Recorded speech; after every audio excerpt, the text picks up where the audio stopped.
Look, we all know that teacher. The one whose classroom feels like a courtroom where you're always on trial. For Beverly Weaver, humiliation wasn't a bug in her teaching philosophy. It was the feature. And when Judy Seal stuttered over the opening line of To Kill a Mockingbird, Beverly saw her shot. To Beverly, Judy was perfect for this. Quiet. Undefended. The kind of student who would absorb the mockery and make everyone else feel grateful it wasn't them. She thought she could use Judy as an example, wrap it in tough love, and move on to the lesson. She thought Judy was just another invisible kid who'd forgotten to prepare. She had no idea who she was actually talking to. And the quiet response Judy was about to give wouldn't just stop the laughter. It would expose everything Beverly had been hiding behind her reputation for 15 years. This is the story of what happens when you mistake quietness for powerlessness. You know that specific silence that happens in a classroom right after someone gets called on? That held-breath moment where everyone's grateful it's not them? That was the silence in room 217 when Beverly said Judy's name. Judy's pen stopped mid-word. The chapter they were discussing, Mockingbird, the one about standing up when everyone else sits down, lay open on her desk, pages worn from reading and rereading. She'd highlighted passages, made notes in the margins in pencil, so small you'd need to squint to read them. The irony wasn't lost on her. It was late April, almost end of term. The windows were cracked open just enough to let in the sound of baseball practice and the smell of cut grass, but not enough to actually cool the room. The ancient radiator clanked periodically, fighting with the spring warmth in a battle nobody asked for. Judy had been counting down the minutes until the bell, same as everyone else. Her shoes, knockoff Vans from a donation bin, the left ones splitting slightly at the toe, were hidden under her desk. Her notebook was the cheap composition kind that bled through when you pressed too hard, so she'd learned to write lightly, carefully. Everything about Judy Seal screamed, "Don't look at me." And most people didn't. Her classmates saw the quiet girl who never caused problems. The one who turned in her work on time, answered when called on usually, and otherwise disappeared into the background like wallpaper. Forgettable. Safe. What they didn't see were the weekends spent at debate tournaments in schools with donor-funded auditoriums and catered lunches, where she argued constitutional law and ethical philosophy under her mother's maiden name, Judith Chin, and brought home trophies she kept in a box under her bed because there was nowhere else to put them, where she'd beaten kids from Exeter and Choate, kids whose college counselors had them mapped out for Yale by sophomore year. They didn't see the scholarship letters she'd hidden in her locker, the ones from summer programs she couldn't afford to attend even with financial aid because someone still had to pay for flights and meals, and all the invisible costs that came with being smart but broke. They definitely didn't see her making the choice right then, as Beverly's eyes locked onto hers with that particular gleam of opportunity, that she was done protecting people who'd never protected her. Judy Seal was 17 and tired. Not the dramatic kind of tired that comes with a story, the practical kind that comes from being smart enough to know better and stuck enough to endure it anyway. The kind that comes from watching your father forget what year it is while you're trying to help him take his pills. The kind that comes from hearing your mother's voice crack over the phone during her break at the hospital, asking if you remembered to eat dinner. The kind that comes from sitting in a classroom where a teacher quotes Atticus Finch while acting like Bob Ewell. Beverly Weaver stood at the front of the room, one hand resting on her desk, the other holding her annotated copy of the novel. She was 52, silver-haired, with the kind of sharp cheekbones and impeccable posture that made her look like she'd stepped out of a faculty handbook from 1985, which in many ways she had. On the wall behind her, a poster read, "The one thing that doesn't abide by majority rule is a person's conscience." Beverly loved that quote. Used it every year. Never seemed to notice the contradiction. "Miss Seal," Beverly said again, her voice sliding into that tone, the one that wasn't quite mean yet, but carried the promise of it. The warning shot.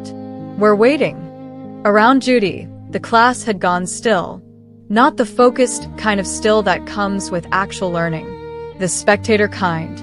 The kind that happens before a car crash or a fight in the hallway. Phones stayed face down on desks, but hands hovered near them, just in case this turned into something worth recording. Marcus Chun, no relation, though people always assumed, sat 2 rows over, already cringing in advance. He'd been on the receiving end of a Beverly Weaver special last month. Something about his essay on the Great Gatsby lacking intellectual rigor, delivered in front of everyone during the peer review session. He hadn't volunteered an answer since. Alicia Mendez, usually the first to laugh at anything, was staring hard at her desk. Even she could feel the shift in air pressure. Beverly took a step closer to Judy's desk, her heels clicking against the linoleum. Each step deliberate, measured. She wasn't angry. That would have been easier to navigate. She was teaching. "You were supposed to read the first 3 chapters last night," Beverly said, her voice carrying easily across the room. "I assume you did the reading?" It was a trap question. Say yes, and you'd have to prove it. Say no, and you'd proven her point. Judy had done the reading. She'd done all the reading. She'd read the entire book twice, once in 8th grade, and again last month when she saw it on the syllabus. She'd written a practice essay on it for a competition she'd entered and won over spring break. But she'd hesitated for 3 seconds when Beverly called on her. Not because she didn't know the answer. Because she'd been writing down a reminder to call the pharmacy about her dad's refill and hadn't heard the question. 3 seconds. That's all it took. Beverly smiled. Not the warm kind. The kind a lawyer gives right before they impeach a witness. "You seem unprepared, Miss Seal." Again. Again. The word hung there, weighted with implication. It wasn't true. Judy's grade in the class was a 94, but truth wasn't really the point. "Maybe," Beverly continued, turning slightly to address the room while keeping Judy in her peripheral vision. "This is a good moment to discuss the importance of preparation, of taking your education seriously, of recognizing that some of you are here on scholarship." And there it was, the word that made Judy's stomach drop, "and need to work harder than others to prove you belong." A few people shifted uncomfortably. Alicia's eyes went wide. But no one said anything. No one ever did. Beverly turned back to Judy, her expression almost kind now. Almost. "So, the opening line. Surely you can manage that, if you've done the reading." The book lay open on Judy's desk. The first line was right there, clear as day. "When he was nearly 13, my brother Jem got his arm badly broken at the elbow." 13 words. Literally impossible to screw up. But Beverly wasn't asking her to read it. She was asking her to perform it. Under pressure. In front of everyone. With the invisible asterisk that said, "And if you mess this up, I'll make sure everyone knows you're only here because we let you be." Judy looked down at the page. The letters blurred slightly, not from tears. She wouldn't give Beverly that. From rage. The slow-burning, calculating kind. She thought about her father, who taught her to read before kindergarten using the backs of old patient charts he'd brought home from work when he was still a neurologist, before the tremor started. Before the diagnoses came back. Before early onset became the phrase that organized their lives. She thought about her mother, pulling doubles in the ICU so Judy could stay in the district with the good schools, the AP classes, the teachers who were supposed to inspire you. She thought about the box under her bed. The trophies. It was the sound of 30 people realizing they'd been watching the wrong person this whole time. Beverly's jaw tightened almost imperceptibly. Her fingers drummed once against her desk. "That's one interpretation," she said coolly. "It's the one you taught last year," Judy said. "Still quiet. Still steady. I read your essay on it. The one published in Teaching Secondary Literature Journal. Fall 2019. It's on your CV, which is posted on the school website." The temperature in the room dropped 10 degrees. Because Judy wasn't guessing. She was citing sources. She was doing exactly what Beverly had always said students should do. Research thoroughly, reference accurately, build arguments on evidence. She was using Beverly's own teaching against her, and everyone knew it. Beverly's expression didn't change, but something behind her eyes did. Something that looked almost like recognition or fear. "Clever," Beverly said, the word sharp as a blade. "But memorization isn't the same as original thought. You've read my work. Congratulations. But can you think for yourself, or do you just parrot what others?" "Do you?" Judy asked. 2 words. Softly spoken. Devastating. The class went absolutely still, because Judy hadn't raised her voice, hadn't been rude, hadn't done anything that could get her sent to the office. She just asked a question. The same kind of question Beverly asked students every single day. Beverly's face flushed slightly. "Excuse me? You're teaching philosophy," Judy said, nodding toward the poster on the wall. "The one you have posted right there. The one thing that doesn't abide by majority rule is a person's conscience. You quote it every year. You put it on your syllabus. You reference it when you talk about moral courage." "Yes," Beverly said slowly. "And it's Atticus Finch's line," Judy said. "From this book. About standing up when everyone else sits down. About defending people when it's unpopular. About not going along with cruelty just because everyone else is." She let that hang there for a beat. Then, "So I'm wondering, when you use a student as a teaching example, when you bring up their scholarship status in front of the whole class, when you mock their preparation or their intelligence or their right to be here, is that your conscience? Or is that just what everyone else is too afraid to call out?" The silence wasn't empty anymore. It was reckoning. What happened in the next 30 seconds would depend entirely on whether Beverly Weaver understood what was actually happening. Whether she recognized that the girl in the back row wasn't having a breakdown. She was having a breakthrough. And the balance of power in room 217 was about to shift in a way that couldn't be undone. But here's what you need to understand about Beverly Weaver. She didn't get to where she was by backing down. The wall behind her desk told the whole story. Teacher of the Year, 2015. Excellence in Education Award, 2018. A framed letter from the superintendent praising her innovative approach to student accountability. 23 plaques, certificates, and commendations, arranged in perfect rows like medals on a general's uniform. Beverly had been teaching at Lincoln High since before half her students were born. She'd survived 3 principals, 2 curriculum overhauls, and a parent petition that tried to get her removed for being too harsh. The petition had 47 signatures. The administration had sided with Beverly because her students passed the AP exam at rates that made the school look good on paper.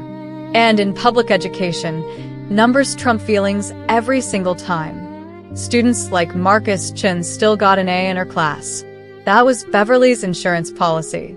She could break you in front of everyone, but she'd still write you a college recommendation. So when graduation rolled around and someone asked if Beverly Weaver was really that bad, you'd hesitate. You'd remember the A. You'd tell yourself maybe it was worth it. That's how she'd survived this long. Not by being cruel enough to get fired, but by being cruel enough to be effective. Her teaching philosophy wasn't just posted on the wall. It was posted on the school website, in the course catalog, in the parent handbook. Public pressure as preparation. Humiliation as motivation. The real world doesn't coddle you, so neither would she. The students who thrived became her advocates. Like Sarah Martinez, who'd given last year's graduation speech thanking Beverly by name for teaching her not to fear failure. Sarah now went to Cornell. She'd probably never mentioned the panic attacks she had sophomore year before Beverly's class. But she'd survived. She'd adapted. And now she defended the system that had almost broken her. That's the thing about survival. Sometimes you mistake it for success. The students who didn't thrive simply became quiet. Like Judy. They learned that invisibility was safer than resistance. They kept their heads down, did their work, and counted the days until graduation. And because they didn't complain, they became evidence that Beverly's methods worked. The problem was sitting in the third row from the back, 2 seats from the window, with a box of trophies under her bed that no one knew existed. Beverly took a slow breath, her fingers drumming once against her desk. The silence had stretched too long. Students were shifting, waiting. The power dynamic had flickered, but it could still be reclaimed. Because if Beverly let this moment stand, if she let Judy's question go unanswered, it would mean something had changed. And Beverly Weaver did not do change. She smiled. The kind that didn't reach her eyes. The kind that told you a decision had been made and you weren't going to like it. "That's an interesting question, Miss Seal," Beverly said, her voice steady, measured, almost amused. "And I think it reveals something important about where you are developmentally as a critical thinker. You're conflating the content of literature with the practice of pedagogy. You're confusing theme with methodology. This is a common error among students who read well but think shallowly." She turned to face the class, including them in her response, making Judy's question into another teaching moment. Another example. Another opportunity to demonstrate who held the authority. Atticus Finch stands up for Tom Robinson because it's the right thing to do, yes. But he does so within a system, with credentials, with expertise. He doesn't simply speak because he feels wronged. He speaks because he's earned the right to be heard. Do you see the difference? It was a good redirect, a smart one. Beverly had just reframed Judy's challenge as naivety, as a student mistake worth correcting rather than a legitimate question worth answering. But she'd made one critical error. She'd assumed Judy didn't understand the system. She'd assumed the quiet girl in the back row was speaking from emotion rather than strategy. And that assumption was about to cost Beverly everything. Because Judy wasn't done. She was just getting started. And what she said next would prove she understood the system better than Beverly ever had. Judy's apartment was 40 minutes away by bus. 2 buses, actually, with a 7-minute wait between transfers if the timing worked. Most mornings she left at 6:15 to make it to first period by 7:45. Not because she needed that much travel time, but because being late to Beverly Weaver's class was a risk she couldn't afford. The apartment itself was small. 2 bedrooms, 1 bathroom, kitchen with linoleum that curled at the edges. 3rd floor walk-up in a building that smelled like old cooking oil and industrial cleaner. Rent was $2,200 a month, which was cheap for the district but impossible on one nurse's salary, which is why Judy's mom worked nights and picked up weekend shifts whenever she could. The scholarship covered tuition, books, some fees. It didn't cover rent. It didn't cover her dad's medications that cost $400 a month even with insurance. It didn't cover the physical therapist he needed twice a week, or the neurologist appointments, or the special grab bars they'd installed in the bathroom after he fell. It definitely didn't cover the debate tournaments, registration fees, travel, hotel rooms, professional clothes. Judy had paid for those herself. Waitressing at a diner on weekends, tutoring middle schoolers after school, selling old textbooks online. She'd gotten good at math, not taught in any classroom, the kind where you calculate whether you can afford both groceries and gas. Her mother didn't know about the competitions. Judy had told her they were free academic workshops. The line didn't sit well, but neither did adding more weight to a woman already carrying everything. Her father knew, or he had known, back when his memory was more reliable. He'd been the one who taught her debate in the first place, back when he was still practicing neurology. He'd coach her in the evenings, challenge her arguments, teach her to think 3 steps ahead. In medicine and in persuasion, he'd say, "You need to diagnose before you treat." Now he mostly forgot what day it was. Sometimes he called her by her mother's name. Sometimes he'd have moments of perfect clarity and they'd talk for 20 minutes like nothing had changed, and then he'd ask what year it was, and the clarity would vanish. The neurologist said it would get worse. Progressive. Degenerative. Early onset, they called it. He was only 51. That's why she competed under Judith Chin, her mother's maiden name. It kept something separate. Something that was hers and her father's, built from his lessons and her persistence, that didn't have to carry the weight of scholarship requirements and college applications that needed to be perfect.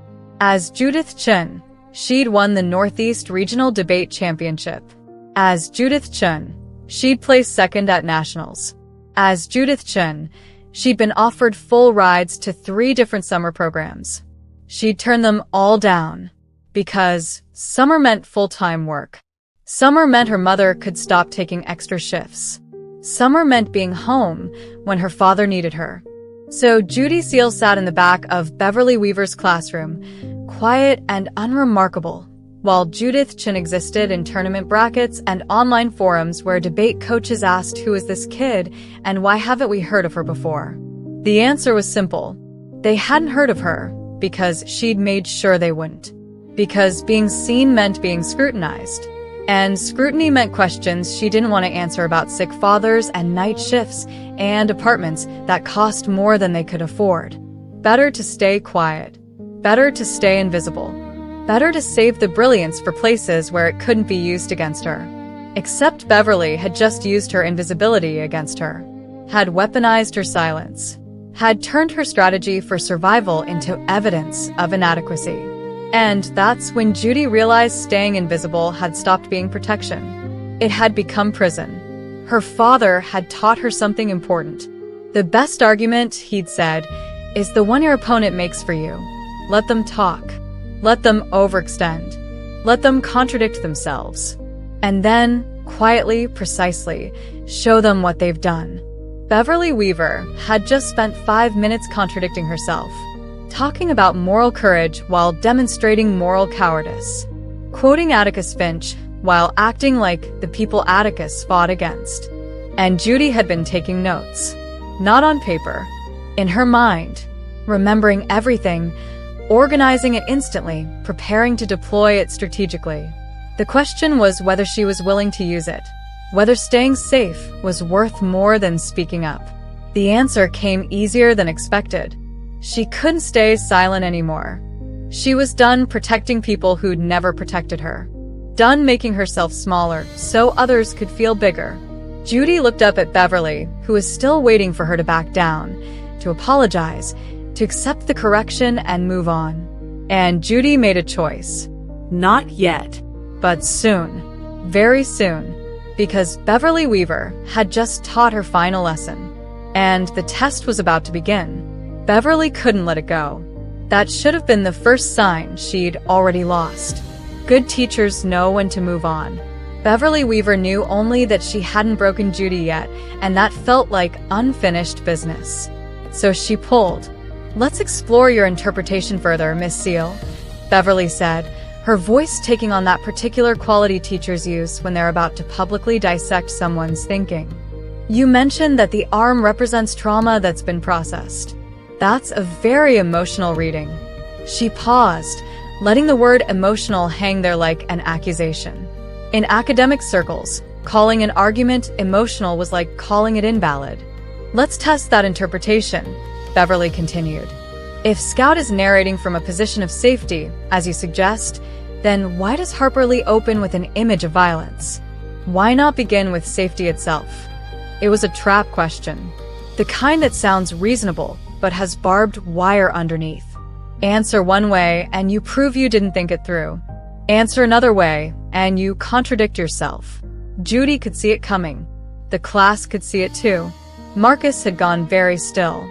Alicia was staring at her desk. Even the kids who usually didn't pay attention had their phones down now. But Judy didn't answer. Not yet. Because in debate, there's a technique called the rope-a-dope. You let your opponent throw punches. You let them commit to their position. And then, when they're overextended and confident, you show them why everything they just said was wrong. Beverly took Judy's silence as hesitation. Her expression shifted into something almost sympathetic, which was worse than cruelty because it came with pity. "It's okay," Beverly said. "Literary analysis is challenging. It requires moving beyond our initial emotional responses and engaging intellectually. What you've offered is a feeling. What I'm asking for is analysis." She turned to address the whole class, making this into a teaching moment. "Always. This is what I mean when I talk about the difference between reading and understanding. Anyone can have a reaction to literature, but critical thinking requires discipline. Miss Seal wants the broken arm to be a metaphor for trauma because that's emotionally satisfying. But Leah's doing something far more complex. Beverly was building her case, layering it, making it sound reasonable, measured, academic. This is what made her dangerous. She didn't just humiliate students with insults. She did it with pedagogy. Judy still didn't respond. She was counting, tracking every word, every implication, every assumption Beverly was making. In debate, this is called a flow. You keep track of every argument so that when it's your turn, you can address them systematically until the entire case collapses. Beverly was at 4 contradictions now. 5 if you counted the newest one, claiming that analysis requires setting aside what we want the text to mean while simultaneously pushing her own interpretation as objective truth. Perhaps, Beverly said, her voice sharper now, the issue is preparation. Perhaps if you'd spent less time memorizing my essays and more time engaging with the text itself, you'd be able to move beyond surface-level readings. This is why I require students to think independently rather than simply regurgitate what they've read. There it was. Contradiction 6. Beverly had just criticized Judy for reading her published work and for not thinking independently in the same breath, while expecting students to arrive at the interpretation Beverly held. The class had gone very quiet. Not scared quiet. Uncomfortable quiet. The kind that happens when the internal logic of what's being said starts to crack. Marcus was frowning. Alicia had her hand near her phone. Sarah Martinez was looking between Beverly and Judy with an expression that might have been doubt. The balance was shifting. Not obviously, but anyone who'd spent time in a debate round would recognize it. The momentum was changing. Beverly felt it.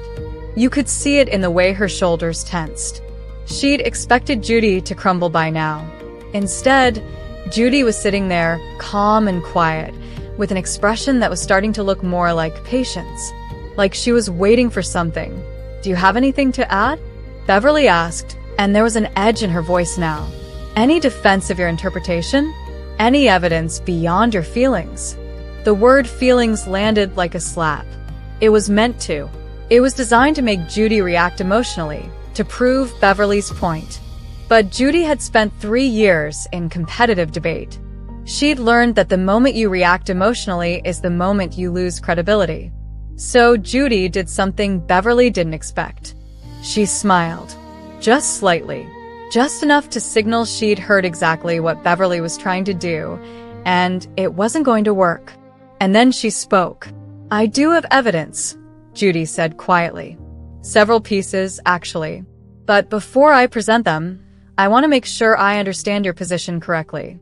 You're arguing that my interpretation is based on emotion rather than textual evidence. That I'm projecting what I want the text to mean instead of analyzing what it actually says.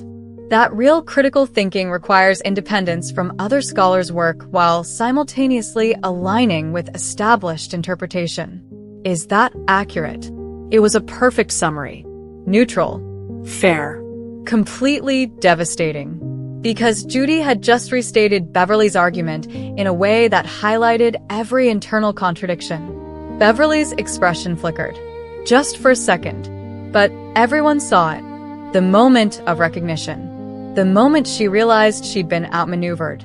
And that's when Judy Seal stopped being a quiet student and became something else entirely. An opponent who knew exactly how to win.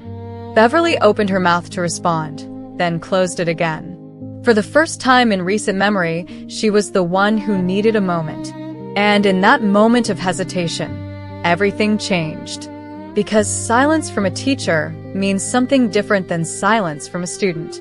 When a student is quiet, it looks like compliance. When a teacher is quiet, it looks like weakness. The class felt it immediately. Marcus stopped looking at his desk and started looking at Judy. Alicia's hand moved to her phone, fingers hovering like she'd just realized this might be worth recording. Judy didn't wait for Beverly to recover. In debate, there's a principle called seizing the momentum. When your opponent stumbles, you press. You asked for textual evidence, Judy said, her voice still quiet but carrying clearly. So, let's start with the text. Page 1, paragraph 1. When he was nearly 13, my brother Jem got his arm badly broken at the elbow. Present perfect tense. Got his arm broken. Passive construction. Jem didn't break his arm. It was broken. By someone. That's not emotional interpretation. That's grammar. That's what the text actually says. Beverly's jaw tightened. She'd been caught in her own trap. She'd asked for textual evidence, and Judy was providing it with a kind of specificity that's impossible to dismiss. Paragraph 2. Judy continued. Lee describes the healed arm in medical detail. The angle, the position, that level of specificity isn't accidental. It's clinical, almost diagnostic. And it's being narrated by Scout, who we know becomes older, wiser, looking back. So the question isn't whether the arm is symbolic. Lee's too good a writer for meaningless detail. The question is what it symbolizes and why she chose to open with it. Students were actually listening now. Not checked out listening. Active listening. Because Judy wasn't just defending herself. She was teaching. You said my interpretation was emotional, Judy said, and there was something new in her voice. Not anger, disappointment. But I didn't mention emotion. I mentioned processing. Distance. The way physical scars can represent psychological ones. That's not feeling. That's literary analysis. It's actually the same interpretation you published in your 2019 essay, Bodily Harm and Narrative Healing in To Kill a Mockingbird. You argued that Lee uses physical trauma as a framework for emotional trauma, that the broken arm is both literal and metaphorical, that it represents, and I'm quoting here, the way communities break children and force them to heal wrong. Dead silence. Absolute. Complete. Because Judy hadn't just defended her interpretation. She'd proven it was Beverly's interpretation. She'd caught Beverly contradicting her own published work. And she'd done it with a direct quote, which meant there was no wiggle room. Beverly's face had gone very still. Not angry yet. Worse. The kind of still that comes right before the explosion. But she couldn't explode. Not in front of the class. That's one reading, Beverly said slowly, each word carefully controlled. But context matters. Academic interpretation evolves. What I argued in 2019 was part of a larger scholarly conversation that... I read the whole essay, Judy interrupted quietly. The interruption itself was significant. Students didn't interrupt Beverly Weaver. But Judy had done it so softly, so politely, that it was almost worse than if she'd been rude. You argued that reading past trauma into the text isn't emotional projection, it's textual analysis, Judy continued. You cited Scout's narration style, the medical precision of the description, and the placement at the opening as evidence that Lee intended the arm to carry symbolic weight. Those are the exact points you just told me were feelings rather than analysis. So either your 2019 essay was based on feelings, or your current position is. The trap had closed. Perfectly. Beverly could either admit her published work was wrong, which would undermine her authority, or she could admit her criticism of Judy was wrong, which would also undermine her authority. There was no third option. And Beverly Weaver did not back down. You're being deliberately obstinate, Beverly said, and there was real anger in her voice now. Not controlled. Genuine. You're confusing the issue by... I'm citing your work, Judy said, still quiet, still steady. Your published peer-reviewed work. I'm not confused. I'm just wondering why the interpretation you published is sophisticated scholarship when you write it, but emotional projection when I say the exact same thing. The class was staring now. Openly.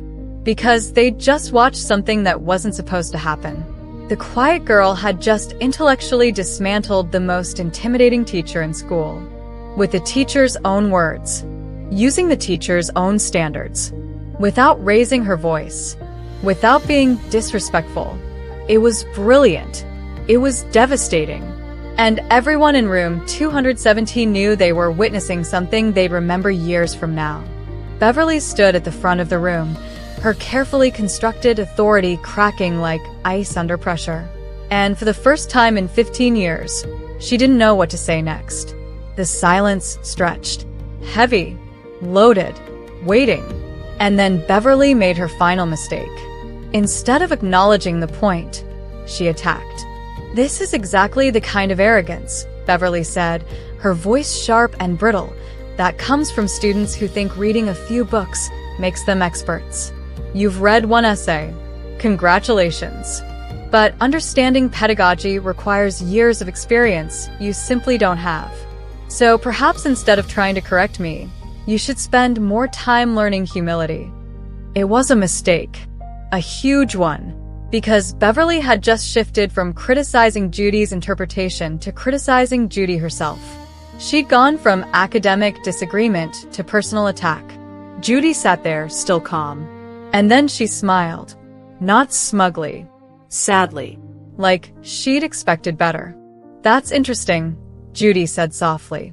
"Because the poster on your wall says, the one thing that doesn't abide by majority rule is a person's conscience. About standing up for what's right even when everyone else disagrees. About not using authority to silence dissent. I've been wondering all period if you actually believe what that quote says, or if you just like how it looks on your wall." And that's when Beverly Weaver realized she'd lost. Not just the argument. Everything. Because Judy had just connected every thread. The literary analysis. The contradiction. The abuse of authority. The hypocrisy. The class was watching. Recording now. This wasn't staying in a room. This was going to spread. And Beverly knew it. Beverly's hands were shaking now. Barely noticeable, but once you saw it, you couldn't unsee it. The same hands that had graded thousands of essays, that had pointed authoritatively at passages, were trembling. It was the kind of physical tell that betrayed everything the face tried to hide. She tried to recover. "You seem to think that memorizing my work makes you my equal. It doesn't. What you're demonstrating isn't critical thinking. It's parroting. You've learned to repeat back what you've read, but you haven't developed the intellectual sophistication to understand why those arguments work.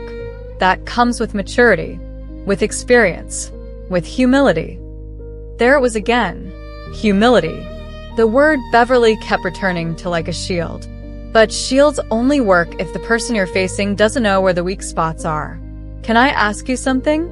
Judy said, and her voice was still quiet, but there was steel underneath now. "When you teach us about literary analysis, you tell us to examine patterns. To look at what the text does repeatedly, not just once. To identify themes through consistency. Right?" It wasn't really a question. It was a setup. But Beverly couldn't refuse to answer, without looking like she was dodging. So she nodded slowly, wary now. "Right," Beverly said carefully. "Okay," Judy said. "So, let's apply that methodology here. Not to the book. To this classroom. To your teaching.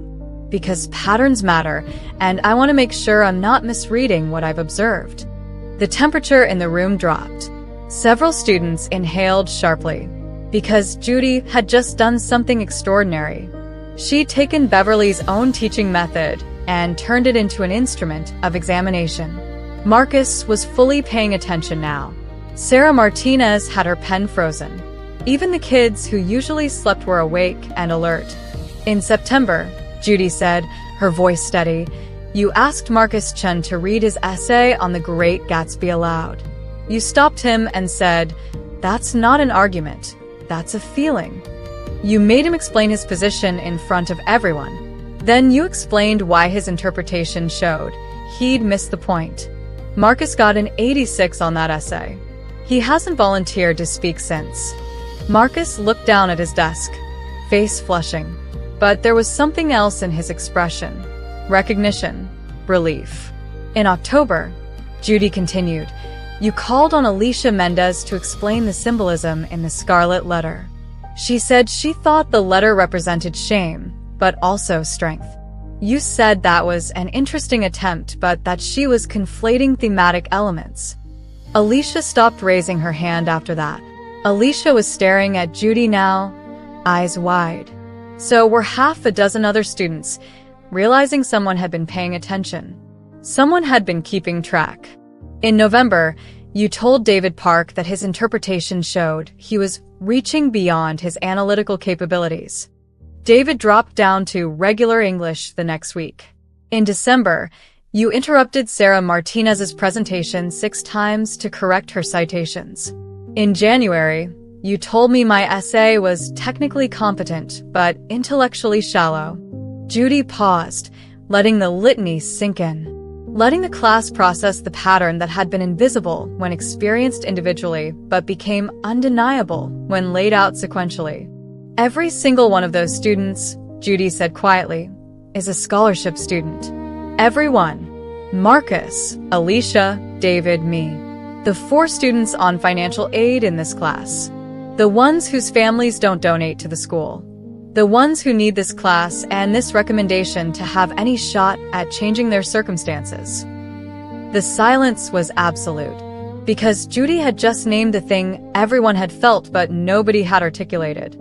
The thing that made Beverly's behavior not just mean but insidious. It wasn't random. It was targeted. Beverly's face had gone white. "That is a serious accusation," she said, her voice shaking. "You're suggesting—" "I'm not suggesting anything," Judy said, cutting her off. "I'm observing a pattern, using the analytical methodology you taught us. Theme through repetition, character through action. You taught us that literature reveals its truth through patterns, not isolated moments. So I'm asking, what truth does your pattern reveal?" It was a perfect question. The kind that doesn't need an answer, because the answer is self-evident. And the conclusions were devastating. Beverly tried to respond. Her mouth opened. Closed. Opened again. But what could she say? That it was coincidence? There was no good response. And Beverly's silence was an answer in itself. An admission without words. Around the room, students were exchanging looks. The kind that communicate entire conversations without words. Looks that said, "Did you know, I always wondered, this explains so much." Sarah Martinez was staring at Beverly with an expression that might have been betrayal. Marcus looked like he was about to cry. Alicia had her hand over her mouth, phone still recording. "Here's what I don't understand," Judy said, softer now but somehow more powerful. "You teach us about integrity, about moral courage, about standing up for what's right. You assign us books about people who fight injustice, who speak truth to power, who protect the vulnerable. And then you use your authority to do exactly what those books teach us to resist." She gestured to the poster. The Atticus Finch quote. "The one thing that doesn't abide by majority rule is a person's conscience. You tell us that means we should stand up for what we believe even when everyone else disagrees. But when I do that, you tell me I'm arrogant, obstinate, that I need humility. So, which is it? Should we follow our conscience, or should we follow authority?" The contradiction was complete, total, undeniable. Beverly had been caught teaching values she didn't live by, weaponizing literature about justice to maintain injustice. And Judy had done it using Beverly's own tools, her own methods. She'd learned from Beverly how to identify patterns, build arguments, support claims with evidence. And then she'd turned those skills on their teacher with surgical precision. Beverly knew it. The class knew it. And in about 30 seconds, when the phones that were recording uploaded to social media, the whole school was going to know it too. Beverly's face had cycled through several emotions in the last 30 seconds. Shock? Anger. Fear. Now, it was settling into something harder to read. Calculation. The look of someone trying to figure out how to contain a situation that's already escaped containment. "You need to be very careful right now," Beverly said, and her voice had changed completely. Gone was the pedagogical tone. This was something else. Something more desperate. "You're making accusations that could have serious consequences. For both of us. So, I'm going to give you an opportunity to walk this back, to apologize, to recognize that you've let your emotions override your judgment. It was a threat, barely disguised. The implication was clear. Back down now or face retaliation. It was the same threat Beverly had been making implicitly for 15 years.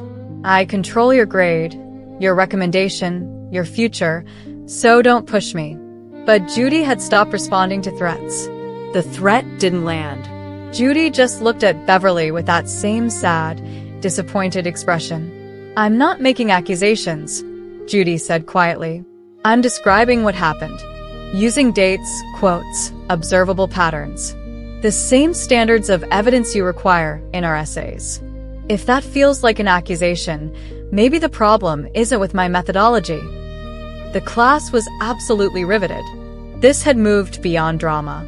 This was witnessing something fundamental shift. However, Judy continued, and there was something new in her voice now. Not aggression, just a kind of weary inevitability.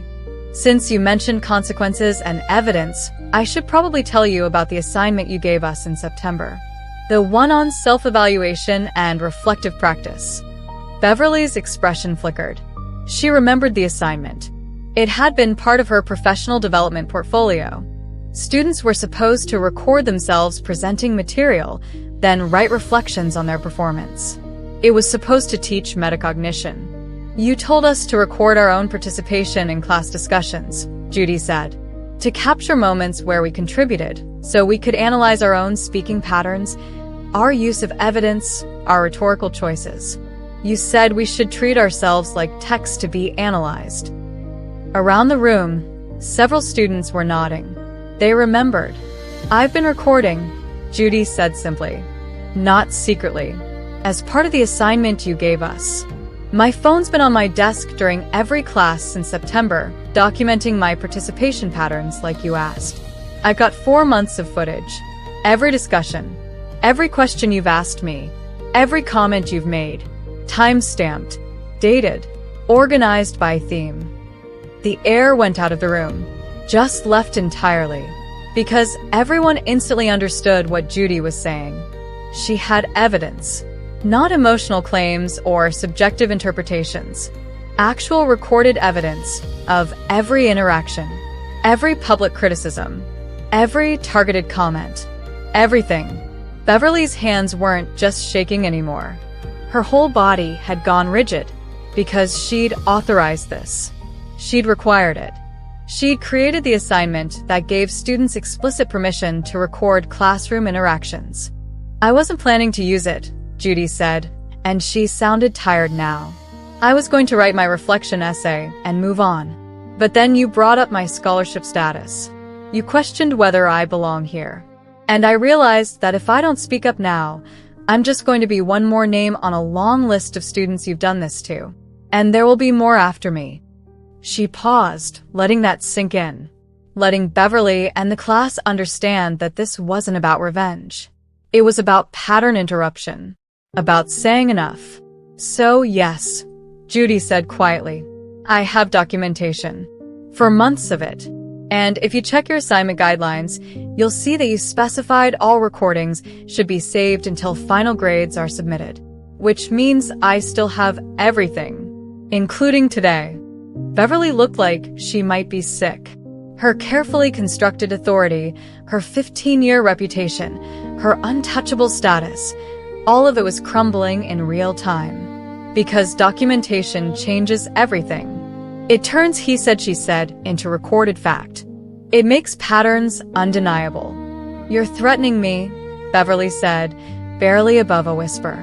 No, Judy said, and she sounded genuinely sad. I'm just telling you what exists. What you asked me to create.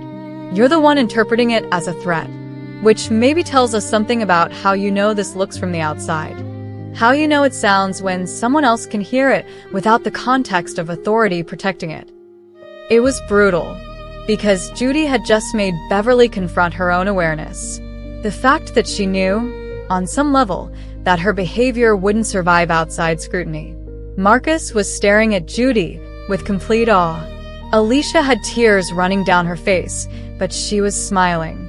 Sarah Martinez looked like her entire worldview was reorganizing itself. "What do you want?" Beverly asked, and the question came out broken. Defeated. Because she'd finally understood that she'd lost. That this was about damage control now. Judy looked at her for a long moment, and when she spoke, her voice was quiet but clear. "Final. I want you to stop," she said simply. "I want you to recognize what you've been doing. I want you to understand that scholarship students aren't your teaching tools. That being poor doesn't mean we deserve public humiliation. That financial aid doesn't make us less worthy of dignity. And I want you to know that if you keep doing this, if you target one more student the way you've targeted us, someone will speak up. Because now they know they can." The bell was going to ring in less than a minute. Everyone could feel it coming. The recordings were going to be shared. The story was going to spread. By tomorrow, everyone would know. By next week, administration would have to respond. But right now, the only thing that mattered was that the balance had shifted. Irreversibly. A quiet student had stood up, had spoken clearly, had refused to be silenced. And 30 other students had watched it happen and understood that they could too. Beverly stood frozen, all her authority reduced to ash. She looked smaller somehow, diminished. The bell rang, but nobody moved. Beverly's voice, when it came, was barely audible.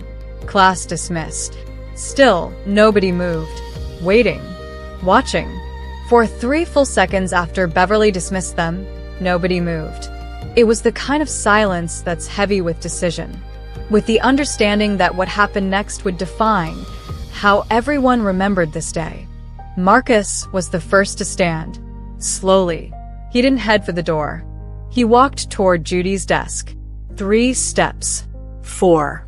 Until he was standing beside her, not saying anything, just present. Just refusing to let her be alone in this. Then Alicia stood. She crossed the room to stand on Judy's other side. Her phone was still in her hand, still recording, but she turned it slightly so now it was documenting Beverly's reaction rather than Judy's position. A subtle shift. A deliberate one. Sarah Martinez stood next. The overachiever who'd always defended Beverly, who'd thanked her in a graduation speech. She didn't walk over. She stayed at her desk. But she was looking at Beverly with an expression that might have been the worst thing the teacher could face. Not anger. Disappointment. One by one, the rest of the class stood. Some moved toward Judy. Others stayed at their desks. But all of them were watching Beverly. Waiting. Because this was her moment to respond. To apologize. To acknowledge what Judy had revealed. To show even a glimmer of the moral courage she'd spent years claiming to teach. Beverly stood at the front of the room, her hands pressed flat against her desk like she needed it for balance. Her face was white. Her mouth was opening and closing, but no sound was coming out. "Get out," Beverly said finally, and her voice cracked on the words. "All of you. Get out." It wasn't dismissal. It was expulsion. The verbal equivalent of slamming a door. The response of someone who couldn't process what had happened and needed everyone to leave so she could pretend it hadn't. But the students didn't rush out. They gathered their things slowly, deliberately, taking their time, because rushing would suggest they were still afraid, still responding to her authority. And that time had passed. Judy was the last to pack up. She moved carefully, methodically, slipping her notebook into her backpack, capping her pen, sliding her copy of To Kill a Mockingbird into the side pocket. Every movement measured, like she had all the time in the world. She didn't look at Beverly as she stood, didn't make eye contact, didn't offer any final words, because she'd said everything that needed saying. Adding more would have diminished it. And Judy understood something important. Sometimes the most powerful thing you can do is simply walk away with dignity intact. Marcus and Alicia waited for her at the door. The 3 of them walked out together, a small cluster of solidarity in a hallway that was filling with students from other classes. Word was already spreading. You could see it in the way people were clustered around phones, in the way conversations stopped when they passed. "Are you okay?" Marcus asked once they were far enough down the hall. His voice was quiet, Concerned. "I don't know," Judy said honestly. The adrenaline was starting to fade, leaving behind a kind of shaky exhaustion. The kind that comes after you do something brave. "That was incredible," Alicia said. Her phone was finally down. "I've been in her class for 6 months wishing someone would say something. But I never thought anyone would actually." She trailed off. Everyone understood. Wishing someone would speak up and actually speaking up were vastly different things. "She's going to retaliate," Marcus said. "She'll tank your grade. Write you a terrible recommendation." "Probably," Judy agreed. She'd considered this. Had decided it was worth the risk. "We have the recordings, though," Alicia said firmly. "Multiple people recorded it. It's already spreading. If she tries anything, everyone will know why." That was the thing about documentation. About witnesses. It made retaliation visible. Judy's phone buzzed in her pocket. Then again. Then multiple times in rapid succession. Text messages flooding in. From numbers she didn't recognize. Students from other classes. Other grades. "Thank you. I'm sorry she did that to you. You're brave. She did the same thing to me last year." It was overwhelming, affirming and terrifying in equal measure. Because Judy hadn't done this to become a hero. She'd done it because she was tired of watching good students get crushed.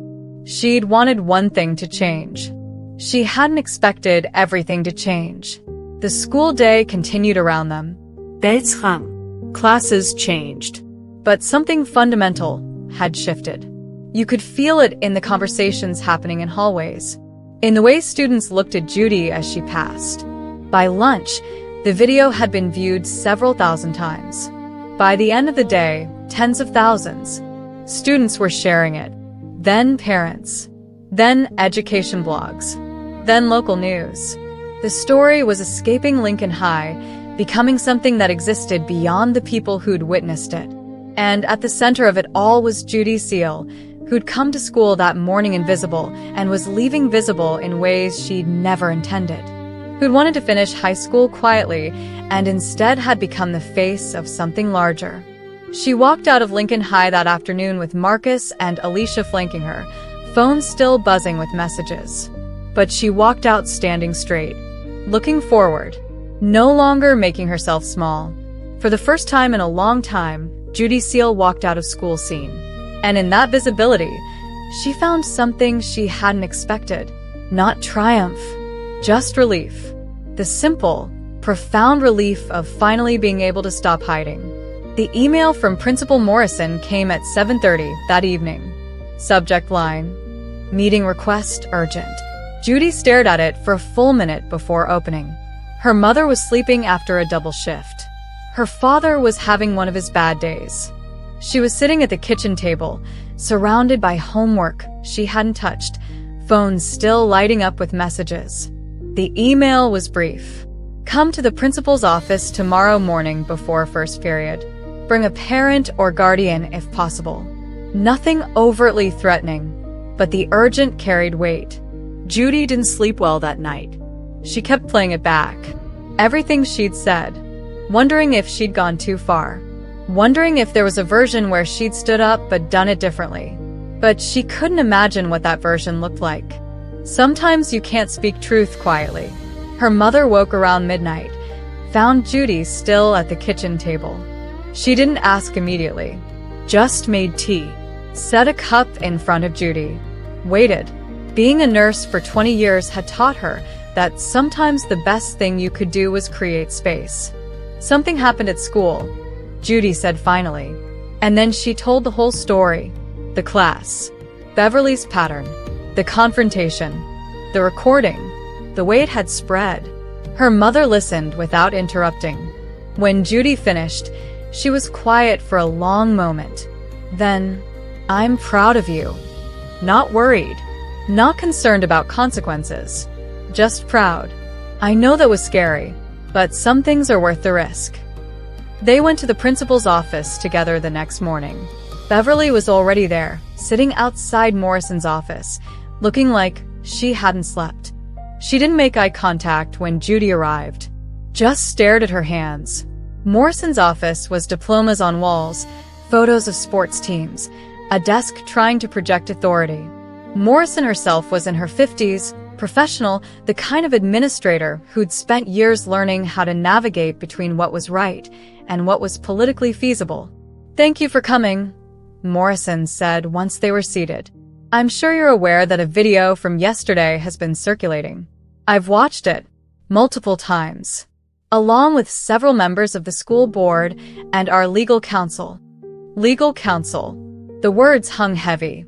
This wasn't just disciplinary. This was the kind of situation schools had lawyers for. "Ms. Weaver has been a teacher here for 15 years, Morrison continued, carefully neutral. "She's received numerous commendations. Her students perform well on standardized tests. That history matters." Judy's stomach sank. Here it came. The justification. The explanation of why nothing would really change. "However," Morrison said, and that single word shifted everything, "history doesn't excuse pattern. What's been brought to my attention over the last 24 hours is concerning. We've had 7 students come forward. 7. All scholarship students. All describing similar experiences. This isn't about one difficult day. This is about a pattern of behavior that violates every principle we claim to uphold." Beverly was staring at her hands, still not looking up. "Ms. Weaver," Morrison said, turning to face her directly, "you're being placed on administrative leave effective immediately, pending a full investigation. You'll meet with HR this afternoon. You're not to contact any students during this period, including Miss Seal. Am I clear?" Beverly nodded once. Her face had gone pale. Administrative leave was serious. It was what happened before termination. "Miss Seal," Morrison continued, "what you did took courage. But I need to be clear. The way you handled this, documenting patterns, that was smart. But it also put you in a vulnerable position. If the evidence hadn't been as clear, if the pattern hadn't been confirmed by others, you could have faced serious consequences. So while I'm grateful you came forward, I need you to understand the risk you took." It was both warning and acknowledgement. Recognition that what Judy had done was brave, but also dangerous. That speaking up didn't always end in vindication. "I understand," Judy said quietly. She'd known the risk, had decided it was worth it. "We're going to be making some changes," Morrison said. "More oversight, better reporting mechanisms, training on bias and equitable teaching. This isn't just about one teacher. This is about creating a culture where students feel safe speaking up." It was administrative language that could mean everything or nothing, but it was something, an acknowledgement, a commitment to do better. The meeting lasted another 20 minutes. Discussion of Judy's grades, which would be reviewed. Talk of counseling services, logistics and procedures. When they finally left, Judy and her mother walked out together. The sun was up, bright and clear. Students were arriving. Some recognized Judy and nodded. A few gave her thumbs up. Others just stared. "What now?" her mother asked.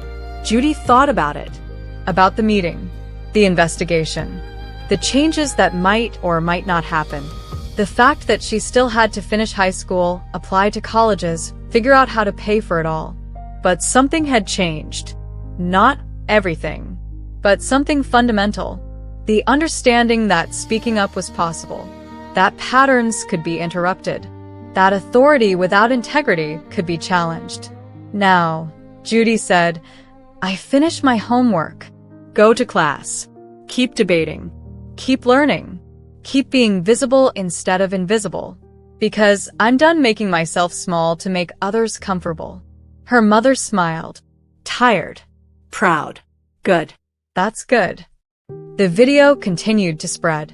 Beverly resigned 3 weeks later, citing health reasons. The investigation found multiple violations. Several students requested grade reviews. Administration implemented new oversight procedures. But what mattered most wasn't the institutional response. It was the students. The ones who messaged Judy saying they'd started documenting their own experiences. The ones who felt emboldened to speak up. The ones who'd been quiet so long they'd forgotten speaking was an option. Judy finished high school, got into 3 good colleges with financial aid, chose the one with the best debate program, kept using Judith Chun for competitions. 2 names, same person, no longer hiding. Years later, people would ask about that day, about standing up to Beverly, and Judy would always correct them. I wasn't brave. I was tired. There's a difference. Bravery is choosing to face fear. Exhaustion is reaching the point where you can't carry the fear anymore, where speaking up becomes easier than staying silent. But maybe that's what bravery actually is. Not the absence of fear. Just the simple act of deciding that some things matter more than safety, that some patterns need interrupting, that some silences need breaking.